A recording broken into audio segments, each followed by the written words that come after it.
নমস্কার, আমি পরীক্ষিত রায়। আমার চ্যানেলে আপনাদের সবাইকে স্বাগত জানাই। বেশি কথা না বলে চলুন ভিডিওটা শুরু করছি। বন্ধুরা দেখুন, ইন্ডিয়ান রেলওয়ের কাছে আরএসি টিকিট কনফার্ম করার একটি লজিক আছে। সে আরএসি টিকিট বলুন আর ওয়েটিং টিকিট বলুন, কনফার্ম হয় সেই একটি লজিক অনুযায়ী। আর সেই লজিকটি আজকে আপনাদের সামনে তুলে ধরবো। বেশি ডিটেলসে বলতে যাব না, শুধুমাত্র যেটুকু বলবো তাতেই আপনারা বুঝে যাবেন কত নাম্বার পর্যন্ত আরএসি টিকিট কনফার্ম হতে পারে, বা আপনার ওয়েটিং টিকিট বলুন অথবা আরএসি টিকিট বলুন কনফার্ম হবে কি না।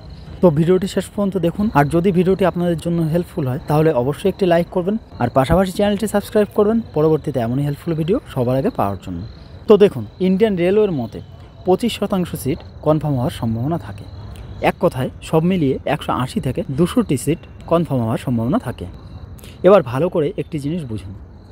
মনে করুন আপনি যে ডেটে যে ট্রেনে ট্রাভেল করবেন, সেই ট্রেনের চার্ট তৈরি হওয়ার পর রেলওয়ে সব মিলিয়ে 180 থেকে 200টি সিট কনফার্ম করবে। পাশাপাশি ওই ট্রেনটিতে আরএসি সিট নাম্বার 150 পর্যন্ত আছে।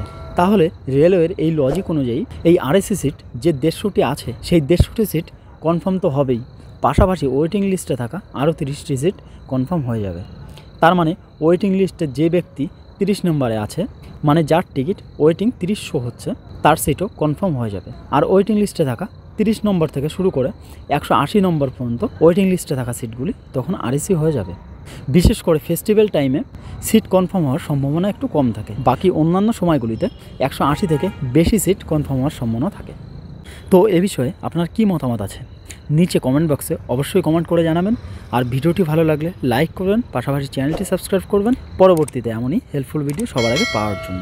সবাই ভালো থাকবেন, সবাইকে ভালো রাখবেন। Thank you so much. জয় হিন্দ, বন্দে মাতরম।